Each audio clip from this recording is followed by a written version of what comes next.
Price the Lord. Blessing Karnataka TV പ്രോഗ്രാമിലേക്ക് എല്ലാ പ്രേക്ഷകർക്കും യേശു ക്രിസ്തുവിൻ്റെ നാമത്തിൽ എൻ്റെ സ്നേഹവന്ദനം. കഴിഞ്ഞ എപ്പിസോഡ് എല്ലാവർക്കും അനുഗ്രഹവും വിടുതലുമായിരുന്നു എന്ന് അറിയുവാൻ സാധിച്ചതിൽ ദൈവത്തിന് സ്തോത്രം. ഇനി ഞാൻ നിങ്ങളോട് സംസാരിക്കുവാൻ ഇഷ്ടപ്പെടുന്ന വിഷയം ഇപ്പോൾ തന്നെ സൗഖ്യമാകാം. പുറപ്പാട് 15-ാം അധ്യായം 26-ാം വാക്യം. യഹോവയുടെ വാക്ക് നീ ശ്രദ്ധയോടെ കേട്ട് അവന് പ്രസാദമുള്ളത് ചെയ്യുകയും അവൻ്റെ കൽപ്പനകളെ അനുസരിച്ച് അവൻ്റെ സകല വിധികളും പ്രമാണിക്കുകയും ചെയ്താൽ ഞാൻ മിസ്രൈമ്യർക്ക് വരുത്തിയ വ്യാധികളിൽ ഒന്നും നിനക്ക് വരുത്തുകയില്ല. ഞാൻ നിന്നെ സൗഖ്യമാക്കുന്ന യഹോവയാകുന്നു എന്ന് അരുളി ചെയ്തു. ദൈവമേ, സ്തോത്രകർത്താവേ, പ്രീതിയുള്ള സ്വർഗീയ തന്തയെ, അപ്പാ നീ അനുഗ്രഹിക്കണമേ. വചനം നിൻ്റേതാണപ്പാ, ഞങ്ങൾ ഓരോരുത്തരും നിൻ്റേതാണപ്പാ. നീ ഞങ്ങളോട് സംസാരിക്കണമേ, നീ വിടുതൽ കൊടുക്കണമേ അപ്പാ, നീ രക്ഷണെ കൊടുക്കണമേ അപ്പാ. നീ കൈവിടല്ലപ്പാ, അപ്പാ നീ കൈവിടല്ലപ്പാ. ഈ വചനം കേൾക്കുന്ന സകലരും വിടുതൽ പ്രാപിപ്പാൻ നീ സഹായിക്കണമേ. നിന്റെ അത്ഭുതകരം ഞങ്ങളോടുകൂടെ ഇരിക്കണമേ. പരിശുദ്ധാത്മനെ നീ സംസാരിക്കണമേ. മനുഷ്യ സ്വരമല്ലപ്പ, നിന്റെ സ്വരം കേൾപ്പാൻ നീ ഇടയാക്കണമേ. ഞാനോ കുറയണം, നീയോ വളരണമപ്പ. യേശുവേ, നിനക്ക് സ്തോത്രം. യേശു ക്രിസ്തുവിൻ്റെ നാമത്തിൽ ചോദിക്കുന്നു, കൃപയോടെ കേൾക്കണമേ. ആമേൻ. Praise the Lord. യഹോവയുടെ വാക്ക് നീ ശ്രദ്ധയോടെ കേട്ട് അവന് പ്രസാദമുള്ളത് ചെയ്യുകയും അവൻ്റെ കൽപ്പനകളെ അവന് പ്രസാദമുള്ളത് എന്താണെന്ന് നമുക്ക് നോക്കാം. പുത്രനെ നോക്കിക്കൊണ്ട് അവനിൽ വിശ്വസിക്കുന്ന ഏവനും നിത്യജീവൻ ഉണ്ടാകണമെന്നാകുന്നു എൻ്റെ പിതാവിൻ്റെ ഇഷ്ടം. ഞാൻ അവനെ ഒടുക്കത്തെ നാളിൽ ഉയർത്തെഴുന്നേൽപ്പിക്കും. യേശുവിൻ്റെ ഇഷ്ടം, അവന് പ്രസാദമുള്ളത് എന്താണെന്ന് ചോദിച്ചാൽ നമ്മൾ കർത്താവായി യേശുവിനെ സ്വന്തം രക്ഷകനാക്കി സ്വീകരിക്കുക. അവന് പ്രസാദമുള്ളത് യേശു ക്രിസ്തുവിനെ വിശ്വസിക്കുക, അവന് നിത്യജീവൻ ലഭിക്കും. ഇതാണ് കർത്താവിന് ഏറ്റവും പ്രസാദമുള്ള വിഷയം. അതുപോലെ തന്നെ അവൻ്റെ സകല വിധികളും പ്രമാണിക്കുകയും ചെയ്താൽ അവൻ്റെ കൽപ്പനകളെ അനുസരിച്ച് സകല വിധി, അവൻ്റെ കൽപ്പനകൾ എന്താണ് നമുക്ക് തന്നിരിക്കുന്നത്? പഴയ നിയമത്തിൽ 10 കൽപ്പനയാണ് തന്നിരുന്നത്. ഇപ്പോൾ അത് 2 കൽപ്പനയാക്കി തന്നിരിക്കുകയാണ്. അത് എൻ്റെ ദൈവമായ കർത്താവിനെ ഞാൻ പൂർണ്ണ ഹൃദയത്തോടും പൂർണ്ണ ആത്മാവോടും പൂർണ്ണ ശക്തിയോടും പൂർണ്ണ മനസ്സോടും കൂടെ സ്നേഹിക്കണമെന്നും തൻ്റെ അയൽക്കാരനെ തന്നെ പോലെ തന്നെ സ്നേഹിക്കണമെന്നും. അങ്ങനെ നമുക്ക് 2 കൽപ്പന തന്നിരിക്കുകയാണ്. അത് നമ്മൾ അനുസരിച്ച് ജീവിച്ചാൽ, സകല വിധികളും പ്രമാണിക്കുകയും ചെയ്താൽ, ഞാൻ മിസ്രൈമ്യർക്ക് വരുത്തിയ വ്യാധികളിൽ ഒന്നും നിനക്ക് വരുത്തുകയില്ല. മിസ്രൈമ്യർക്ക് എന്തെല്ലാം വ്യാധികളാണ് ദൈവം അയച്ചതെന്ന് നമുക്കറിയാമല്ലോ. ആ വ്യാധികളൊന്നും നമുക്കുണ്ടാകാതെ ഇരിക്കണമെന്ന് വരികിൽ നമ്മൾ കർത്താവായ യേശുവിനെ വിശ്വസിക്കുകയും അവൻ്റെ കൽപ്പനകൾ അനുസരിക്കുകയും വചനാനുസാരമായി നമ്മൾ ജീവിക്കുകയും ചെയ്യണം എന്നുള്ളതാണ് ദൈവത്തിൻ്റെ ഏറ്റവും പ്രധാനമായിട്ടുള്ളത്. ഞാൻ നിന്നെ സൗഖ്യമാക്കുന്ന യഹോവയാകുന്നുവെന്ന് അരുളി ചെയ്തു. നമുക്ക് സൗഖ്യം വേണമെന്ന് വരികിൽ നമ്മൾ കർത്താവായ യേശുവിനെ സ്വന്തം രക്ഷകനാക്കി സ്വീകരിച്ച് അവൻ്റെ കൽപ്പനകൾ അനുസരിച്ച് അവന് പ്രസാദമുള്ളത് ചെയ്യുകയും ചെയ്താൽ നമുക്കൊരു രോഗവും ഉണ്ടാകത്തില്ലെന്നാണ് വചനത്തിൽ പറഞ്ഞിരിക്കുന്നത്. യെശയ്യാവ് 53-ാം അധ്യായം 5-ാം വാക്യം. എന്നാൽ അവൻ നമ്മുടെ അകൃത്യങ്ങൾ നിമിത്തം മുറിവേറ്റും നമ്മുടെ അകൃത്യങ്ങൾ നിമിത്തം തകർന്നുമിരിക്കുന്നു. നമ്മുടെ സമാധാനത്തിനായുള്ള ശിക്ഷ അവൻ്റെ മേലായി, അവൻ്റെ അടിപ്പിണരുകളാൽ നമുക്ക് സൗഖ്യം വന്നിരിക്കുന്നു. പ്രിയ മക്കളെ, നമുക്ക് സൗഖ്യം തരുവാനും നമുക്ക് സമാധാനം തരുവാനുമാണ് കർത്താവായ യേശു ക്രിസ്തു വളരെയധികം കഷ്ടപ്പെട്ടു. 3 ആണികളാൽ രാവിലെ 9 മണി തൊട്ട് 3 മണി വരെ 3 ആണികളാൽ തൂങ്ങിക്കടന്നു. അതുപോലെ ദാഹിക്കുന്നെന്ന് പറഞ്ഞപ്പോൾ കയ്പ് നീര് കുടിക്കാൻ കൊടുത്തു. കർത്താവായ യേശു ക്രിസ്തു ആ ക്രൂശിന്മേൽ കിടന്ന് 7 വാക്ക് സംസാരിച്ചു. 7ാമത്തെ വാക്ക് പറഞ്ഞപ്പോൾ കർത്താവായ യേശു ക്രിസ്തു അലറിക്കരഞ്ഞ് ആ തോളിലേക്ക് തല ചായ്ച്ച് തൻ്റെ പ്രാണനെ വിട്ടു. ആർക്ക് വേണ്ടിയാണ് മക്കളെ? നമ്മൾക്ക് ഓരോരുത്തർക്കും വേണ്ടിയാണ്. അങ്ങനെ അവൻ കഷ്ടം അനുഭവിച്ചതുകൊണ്ട് നമുക്ക് സമാധാനവും രോഗസൗഖ്യവും പാപത്തിൽ നിന്നും രോഗത്തിൽ നിന്നും ശാപത്തിൽ നിന്നും നമുക്ക് വിടുതൽ തരുന്നതിന് വേണ്ടിയാണ് കർത്താവ് ഇത്രയും കഷ്ടം അനുഭവിച്ചത്. എങ്കിലും കഷ്ടം അനുഭവിച്ച് കർത്താവായ യേശുവിന് മരണമില്ല. അവൻ നമുക്ക് വേണ്ടി മരിച്ചു. 3ാമത്തെ ദിവസം ഉയർത്തെഴുന്നേറ്റ് ഇന്ന് ജീവിക്കുന്ന ദൈവം നമ്മുടെ മധ്യത്തിൽ ചലിച്ചുകൊണ്ടിരിക്കുന്നു, നമ്മുടെ മധ്യത്തിൽ ഓടാടിക്കൊണ്ടിരിക്കുന്നു, നമ്മളോട് കൂടെ ഇരിക്കുന്നു. അതുപോലെ ദൈവത്തിൻ്റെ വലത്ത് ഭാഗത്തും ഇരിക്കുന്നു. നമ്മുടെ ദൈവം ആത്മസ്വരൂപിയാണ്. ആ ദൈവം നമ്മളെ എല്ലാവിധത്തിലും സമാധാനം തരുവാനും രോഗസൗഖ്യം തരുവാനും ശക്തവാനായ ദൈവമാണ് നമ്മുടെ ദൈവം. പാപത്തിൽ നിന്ന് വിടുവിക്കുന്ന ദൈവമാണ് നമ്മുടെ ദൈവം. അവൻ്റെ അടിപ്പിണരുകളാൽ നമുക്ക് സൗഖ്യം വന്നിരിക്കുന്നു എന്നാണ് പറഞ്ഞിരിക്കുന്നത്. പാപത്തിനു വേണ്ടി മാത്രമല്ല, ശാപത്തിനു വേണ്ടിയും രോഗത്തിനു വേണ്ടിയും കൂടിയാണ് യേശു ക്രിസ്തു ക്രൂശിൽ മരിച്ചത്. അത് നമ്മൾ വിശ്വസിച്ചാൽ അവൻ്റെ അടിപ്പിണരുകളാൽ നമുക്ക് സൗഖ്യം വരും. നമ്മൾ വിശ്വസിക്കണം. വിശ്വാസമാണ് ഏറ്റവും വലുത്. ഒരു രക്തകുസുമ രോഗി, അവൾ 12 സംവത്സരമായി രക്തകുസുമമായിട്ട് കഴിഞ്ഞു. അവിടെ സകല പണങ്ങളും അവിടെ സകല രൂപകളും തീർന്നു.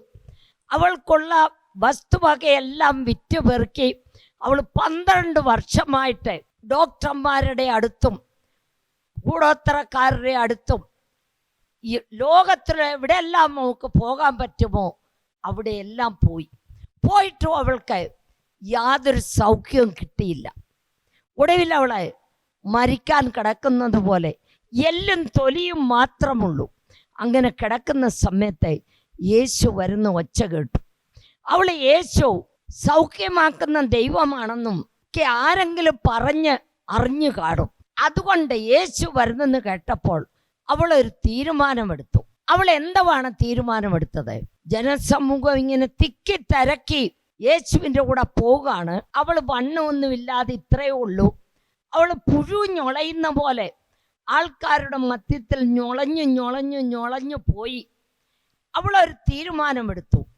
യേശുവിൻ്റെ വസ്ത്രത്തിൽ നിന്ന് മുട്ടുമ്പോൾ എനിക്ക് സൗഖ്യമാകും, ആരും അറിയരുതെന്നുള്ള വിശ്വാസത്തോടെ അവൾ പോയി. അങ്ങനെ അവൾ വിചാരിച്ചുകൊണ്ട് പോയതുപോലെ തന്നെ അവൾ ചെയ്തു. പോയി യേശുവിൻ്റെ വസ്ത്രത്തെ തൊട്ടു. ആരും അറിയരുതെന്നാണ് അവൾ വിചാരിച്ചത്. പക്ഷേ യേശു തൊട്ട ഉടനെ നിന്നു. ആരാണ് എന്നെ തൊട്ടതെന്ന് ചോദിച്ചു. ഉടനെ ശിഷ്യന്മാരെല്ലാം പറയുന്നു, ഇത്രയും ജനം നിന്നെ തിക്കി തിരക്കി പോകുന്നു, നിന്നെ തൊട്ടതാരെന്ന് എങ്ങനെ ചോദിക്കുന്നെന്ത്? ഇല്ല, എന്നെ ഒരാൾ തൊട്ടു, എന്നിൽ നിന്ന് ശക്തി പോയത് ഞാൻ അറിഞ്ഞു. ഉടനെ അവൾ പേടിച്ച് വിറച്ച് കർത്താവിൻ്റെ മുൻപിൽ കമന്നടിച്ചു വീണ് അവിടെ എല്ലാ വിവരങ്ങളും അവൾ യേശുവിനോട് പറഞ്ഞു. യേശു അന്നേരം അവളോട് പറയുകയാണ്, മകളെ, നിന്റെ വിശ്വാസം നിന്നെ രക്ഷിച്ചിരിക്കുന്നു. അവിടെ രോഗസൗഖ്യം അന്നേരമേ നിന്നുപോയി. പ്രിയ മക്കളെ, നീ രോഗിയായി കിടക്കുകയായിരിക്കാം, നീ ICUലായിരിക്കാം, നീ വെന്റിലേറ്ററിലായിരിക്കാം, നിന്റെ വീട്ടിൽ കഷ്ടങ്ങളാൽ പ്രയാസങ്ങളാൽ കഷ്ടപ്പെടുകയായിരിക്കാം. നമ്മുടെ വിശ്വാസം ദൈവത്തിൻ്റെ സന്നിധിയിൽ വിശ്വസിച്ചുകൊണ്ട് നീ ഉപവസിച്ച് പ്രാർത്ഥിച്ച് കരഞ്ഞു നോക്കിക്കേ. ദൈവം നിന്നെ തീർച്ചയായിട്ടും രക്ഷിക്കും. ഞങ്ങളുടെ ഇവിടെ 21 ദിവസത്തെ ഉപവാസത്തിൽ എത്രയോ ആൾക്കാർ സൗഖ്യമായി, എത്രയോ ആൾക്കാർ. പ്രിയ മക്കളെ, എത്രയോ സാത്താനുകൾ വിട്ടുപോയി. ദൈവം എല്ലാ വിധത്തിലും വിശ്വാസത്തോടുകൂടെ വന്നാൽ ദൈവം നിന്നെ സൗഖ്യമാക്കുന്ന ദൈവമാണ്. വിശ്വാസമാണ് നമ്മൾക്ക് വലിയത്. അടിപ്പിണരുകളാൽ നമുക്ക് സൗഖ്യം ലഭിക്കും. അതുപോലെ തന്നെ മാർക്കോസിൻ്റെ സുവിശേഷം 1-ാം അധ്യായം 40, 41, 42 വാക്യം നോക്കിയേ. ഒരു കുഷ്ഠരോഗി യേശുവിൻ്റെ അടുക്കൽ വന്ന് മുട്ടുകുത്തി, നിനക്ക് മനസ്സുണ്ടെങ്കിൽ എന്നെ ശുദ്ധമാക്കുവാൻ കഴിയും എന്ന് പറഞ്ഞ് അപേക്ഷിച്ചു. പ്രിയ മക്കളെ, യേശു മനസ്സലിഞ്ഞ് കൈ നീട്ടി അവനെ തൊട്ടു. മനസ്സുണ്ട്, ശുദ്ധമാക എന്ന് പറഞ്ഞു. ഉടനെ കുഷ്ഠം വിട്ടുമാറി അവൻ ശുദ്ധി വന്നു. പ്രിയ മക്കളെ, അവൻ്റെ രോഗസൗഖ്യത്തിന് വേണ്ടി അവൻ ദൈവത്തോടെ അപേക്ഷിച്ചു. നിനക്ക് രോഗം വന്ന ഉടനെ ഓടി ആശുപത്രിയിലോട്ടാണ് പോകുന്നത്. പൊയ്ക്കോ, പോകണ്ട എന്ന് പറഞ്ഞില്ല. വൈദ്യനെ കൊണ്ട് ആവശ്യമാണെന്ന് ദൈവം തന്നെ പറഞ്ഞിട്ടുണ്ട്. എങ്കിലും നമ്മുടെ ഹൃദയത്തിൽ എപ്പോഴും വിശ്വാസം ഉണ്ടായിരിക്കണം. എൻ്റെ യേശു എന്നെ സൗഖ്യമാക്കും. എൻ്റെ യേശു, നീ ഓപ്പറേഷൻ പോവുകയാണെങ്കിൽ മനസ്സിൽ വിചാരിച്ചോണം, എപ്പോഴും പ്രാർത്ഥിച്ചോണം, കർത്താവേ, ആ ഡോക്ടറിൻ്റെ കരത്തോടെ നിൻ്റെ കരം പിടിക്കണമേ. എനിക്ക് യാതൊരു ആപത്തോ അപകടവും കൂടാതെ എൻ്റെ ഓപ്പറേഷൻ നടക്കണമേ. പ്രാർത്ഥിച്ചു കൊണ്ടൊന്ന് പോയി ദൈവം എല്ലാ വിധത്തിലും നിങ്ങളെ ദൈവം അനുഗ്രഹിക്കും. ആ കുഷ്ഠരോഗി വന്നിട്ട് മുട്ടുകുത്തുകയാണ്. മുട്ടുകുത്തി പറയുന്നത് നിങ്ങൾ കേൾക്കുന്നുണ്ടല്ലോ. അവൻ്റെ രോഗസൗഖ്യത്തിന് വേണ്ടി അവൻ ദൈവത്തോട് അപേക്ഷിക്കുന്നത് നാം ഈ വേദഭാഗത്തെ കാണുന്നു. ദൈവത്തോട് അപേക്ഷിച്ചാൽ ഉപേക്ഷിക്കാത്തവനായ ദൈവമാണ് നമ്മുടെ ദൈവം.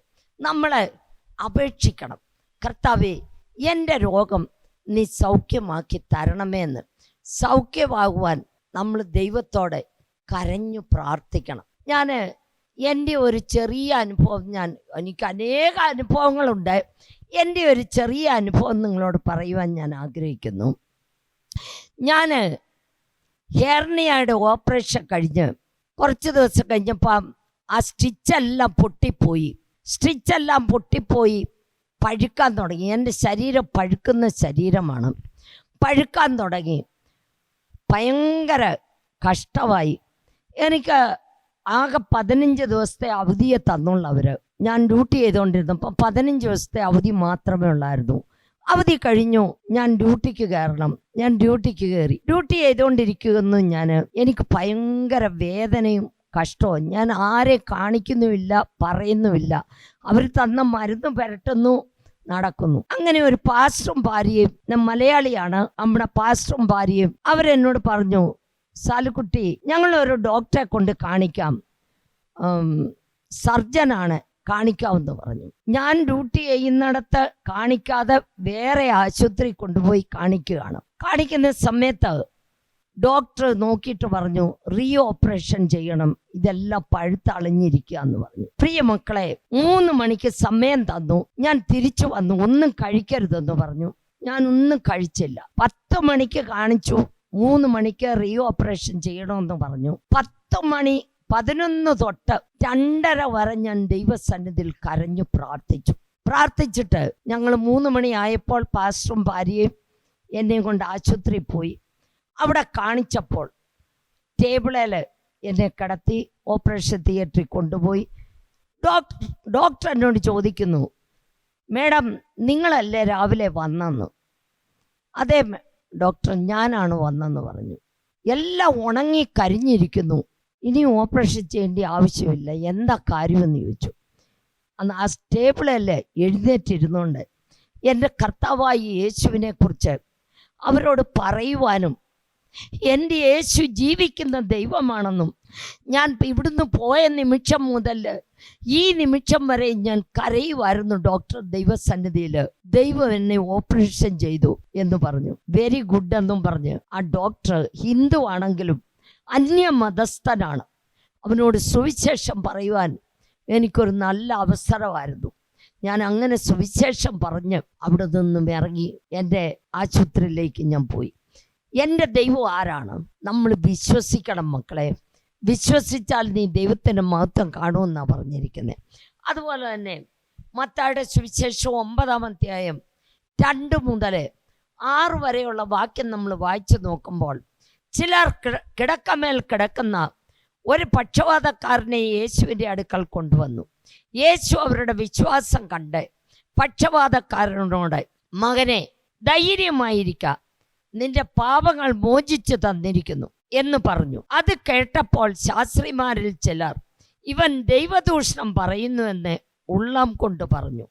പാപം ക്ഷമിക്കുവാൻ യേശുവിന് അധികാരമുണ്ട് എന്ന് അറിയിക്കുവാനാണ് അങ്ങനെ പറഞ്ഞത്.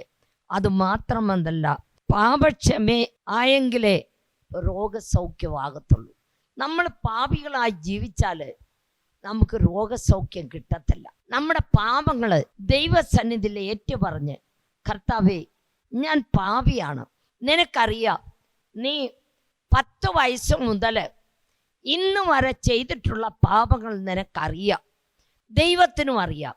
നിന്റെ ഭർത്താവിന് അറിയത്തില്ല, നിന്റെ ഭാര്യയ്ക്ക് അറിയത്തില്ല, നിന്റെ അപ്പനും അമ്മയ്ക്കും അറിയത്തില്ല, നിന്റെ സഹോദരങ്ങൾക്ക് അറിയത്തില്ല, നിന്റെ കൂട്ടുകാർക്ക് അറിയത്തില്ല, നിനക്കും ദൈവത്തിനും അറിയാം. ദൈവം എല്ലാം കണ്ടുകൊണ്ടും കേട്ടുകൊണ്ടും ഇരിക്കുന്ന ദൈവമാണ് നമ്മുടെ ദൈവം. ആ ദൈവത്താ കഴിയാത്തത് ഒന്നുമില്ല. ആ ദൈവസന്നിധിയിൽ നമ്മൾ കരഞ്ഞ് ദൈവസന്നിധിയിൽ ഏറ്റു പറയണം, കർത്താവേ എന്നോട് ക്ഷമിക്കണമേ, എൻ്റെ പാപങ്ങൾ മോചിച്ചു തരണമെന്ന് നിങ്ങൾ പ്രാർത്ഥിക്കണം. പാപങ്ങൾ മോചിക്കുവാൻ ശക്തവാനായ ഒരുവനുണ്ടെങ്കിൽ എൻ്റെ യേശു മാത്രം. നമ്മളെപ്പോഴും ദൈവസന്നിധിയിൽ കരഞ്ഞു പ്രാർത്ഥിക്കണം. ദൈവം ആ സമയത്ത് നമ്മുടെ പ്രാർത്ഥനയ്ക്ക് മറുപടി തരുന്ന ദൈവമാണ്. കണ്ണുനീരിനെ മറികടക്കുന്ന ദൈവമല്ല നമ്മുടെ ദൈവം. നീ കണ്ണുനീർ ഒഴുക്കുമ്പോൾ ദൈവം ഒരു ചുവട് മുമ്പോട്ട് പോകത്തില്ല. ദൈവം അവിടെ നിൽക്കും. മകളെ, മകനെ, കരയണ്ട. നിനക്കെന്താവശ്യമുണ്ടെങ്കിലും ദൈവം നിറവേറ്റിത്തരുന്ന ദൈവമാണ് നമ്മുടെ ദൈവം. അത് അനുഭവത്തിൽ കൂടെ അനുഭവിച്ചവർക്ക് മാത്രമേ അത് പറഞ്ഞാൽ മനസ്സിലാകത്തുള്ളൂ. നീ ഒരു യഥാർത്ഥ ദൈവമകളോ ദൈവമകനോ ആണെങ്കിൽ, നീ വചനത്തിൽ വേരൂന്നി വളരുന്ന ഒരു വ്യക്തിയാണെങ്കിൽ, നീ വചനം വായിക്കുന്ന ഒരു വ്യക്തിയാണെങ്കിൽ, നീ വചനം ധ്യാനിക്കുന്ന ഒരു വ്യക്തിയാണെങ്കിൽ, തീർച്ചയായിട്ടും ദൈവം നിന്റെ കണ്ണുനീരിന് മറികടക്കത്തില്ല. എപ്പോഴും ദൈവം അടുത്തു വന്ന്, മകളെ, മകനെ, കരയണ്ട, നിന്റെ രോഗസൗഖ്യത്തിന് സൗഖ്യം തരുവാൻ ശക്തവാനായ ദൈവമാണ് നമ്മുടെ ദൈവം. ജീവിക്കുന്ന ദൈവമാണ്. അതുപോലെ തന്നെ യാക്കോബ് 5-ാം അധ്യായം 14 മുതൽ 16 വരെയുള്ള വാക്യം വായിക്കുമ്പോൾ, നിങ്ങളിൽ ഒരാൾ ദീനമായി കിടന്നാൽ സഭയിലെ മൂപ്പന്മാരെ വിളിച്ച് എണ്ണ പൂശി പ്രാർത്ഥിക്കട്ടെ. പാപങ്ങളെ ഏറ്റുപറഞ്ഞ് പ്രാർത്ഥിച്ചാൽ ദൈവം രോഗസൗഖ്യം നൽകുമെന്ന് ആ വാക്യത്തിൽ നിന്ന് നമുക്ക് മനസ്സിലാക്കാം. ഒരു വ്യക്തി എന്ത് ചെയ്യണമെന്നറിയാമോ? നിങ്ങളുടെ വീട്ടിൽ ഒരാൾക്ക് രോഗസൗഖ്യമാണെങ്കിൽ നിങ്ങളുടെ പാസ്റ്ററെ വിളിച്ചോ, വേറെ ആൾക്കാരെ വിളിച്ചോ, നിങ്ങൾ എന്ത് ചെയ്യണം? അവർ വന്ന് പ്രാർത്ഥിച്ച്, എനിക്ക് ഈ വിഷയം അറിയത്തില്ലായിരുന്നു, ഞാൻ 14-ാമത്തെ വയസ്സിൽ രക്ഷിക്കപ്പെട്ട വ്യക്തിയാണ്, ഞാൻ രക്ഷിക്കപ്പെട്ട് 18-ാമത്തെ വയസ്സിൽ ഞാൻ മർത്തോമ കുടുംബത്തിൽ ജനിച്ചു വളർന്നതാണ്, എനിക്ക് 18-ാമത്തെ വയസ്സിൽ അഭിഷേകവും അന്യഭാഷയും കിട്ടി. അവരെല്ലാം ആകപ്പാടെ ഭയന്നുപോയി, ഇതെന്താണ് ഈ സംഭവം എന്ന് ഓർത്ത്.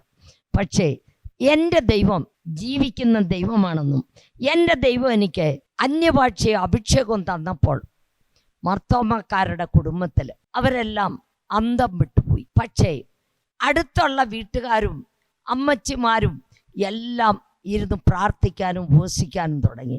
ആ കൊച്ചു പെണ്ണിന് അന്യഭാഷയും അഭിഷേകവും കിട്ടി, നമുക്ക് എന്തുകൊണ്ട് കിട്ടുന്നില്ല എന്ന് പറഞ്ഞ് എല്ലാവരും പിന്നെ രാത്രി പ്രയർ, ഉപവാസ പ്രാർത്ഥന എല്ലാം വെക്കാൻ തുടങ്ങി. നമ്മൾ അതുപോലെ കണ്ണുനീരൊഴുക്കി ദൈവസന്നിധിയിൽ പ്രാർത്ഥിച്ച് ഫസ്റ്റ് അഭിഷേകം നമ്മൾ പ്രാപിക്കണം. അഭിഷേകം കിട്ടിയെങ്കിൽ മാത്രമേ നമ്മുടെ ജീവിതത്തിൽ നമുക്ക് മുൻപോട്ട് പോകുവാനും ദൈവവുമായിട്ട് കൂടുതൽ കൂടുതൽ കൂടുതൽ അടുക്കുവാനും സാധിക്കത്തുള്ളൂ.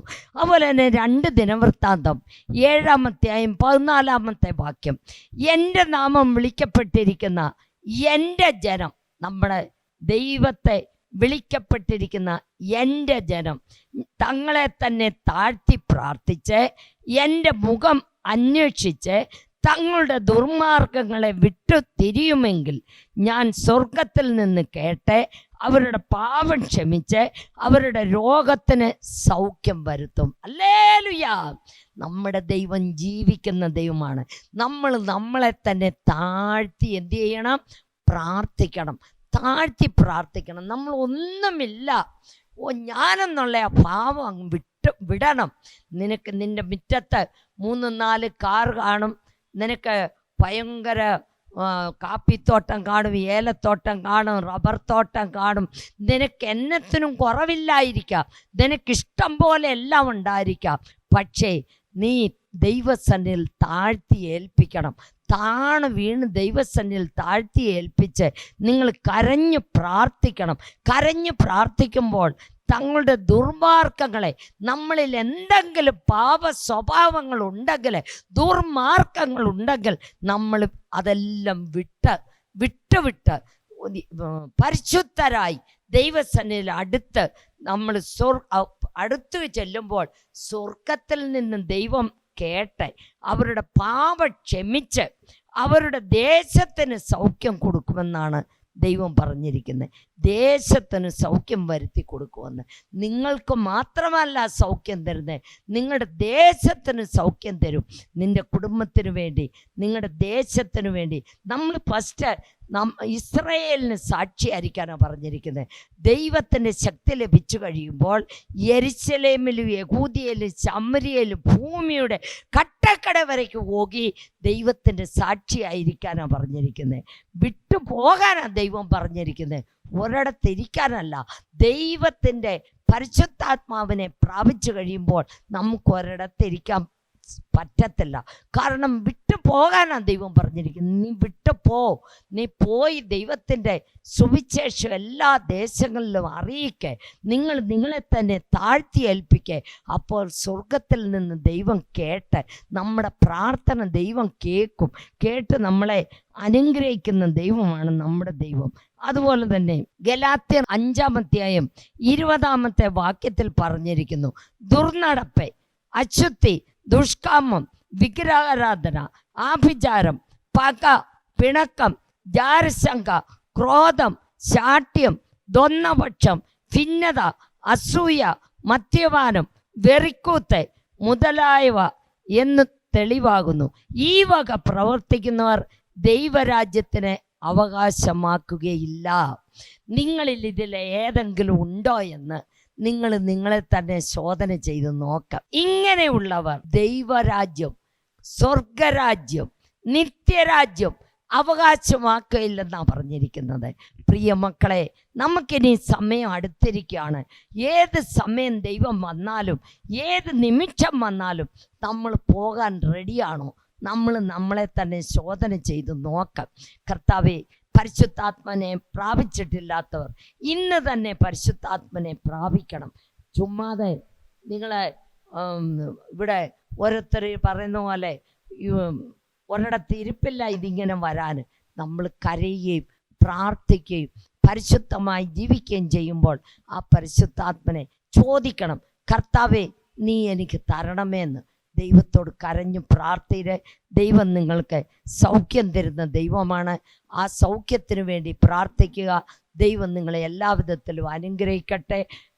ഞാൻ നിങ്ങൾക്ക് വേണ്ടി പ്രാർത്ഥിക്കാൻ പോവാണ്. എനിക്ക് അനേക സാക്ഷി പറയാനുണ്ട്.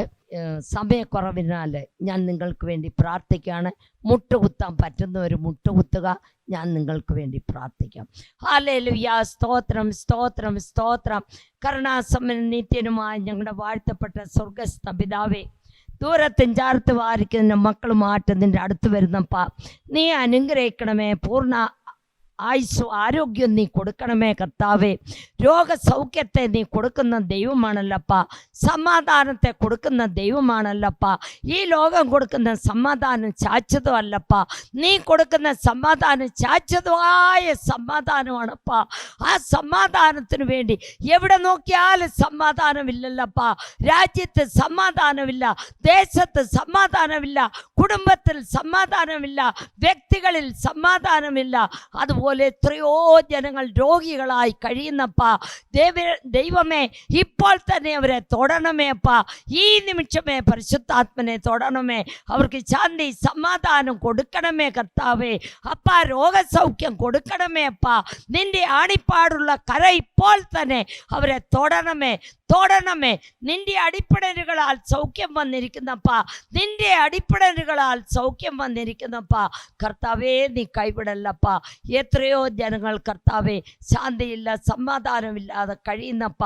കാൻസർ രോഗത്താലെ, പരാലിസിസ് രോഗത്താലെ, ഹാർട്ട് പേഷ്യൻ്റാകി, ട്യൂമർ രോഗത്താലെ, ഏതെല്ലാം വിധത്തിൽ കഷ്ടപ്പെടുന്നപ്പ. നീ അവർക്ക് ശാന്തി സമാധാനം കൊടുക്കണമേ, നമ്മതി കൊടുക്കണമേ, പാപത്തിൽ നിന്നും വിടുതൽ കൊടുക്കണമേ, രോഗത്തിൽ നിന്നും വിടുതൽ കൊടുക്കണമേ കർത്താവേ. കൈവിടല്ലപ്പ കർത്താവേ. എത്രയോ ജനങ്ങൾ കർത്താവേ വീട് പണി പൂർത്തിയാക്കാതെ കഴിയുന്നപ്പ. സ്ഥലം വിൽക്കാനിട്ടിരിക്കുന്നു കടഭാരത്താൽ. അത് വിറ്റ് കടഭാരം തീർക്കുവാൻ നീ സഹായിക്കണമേ.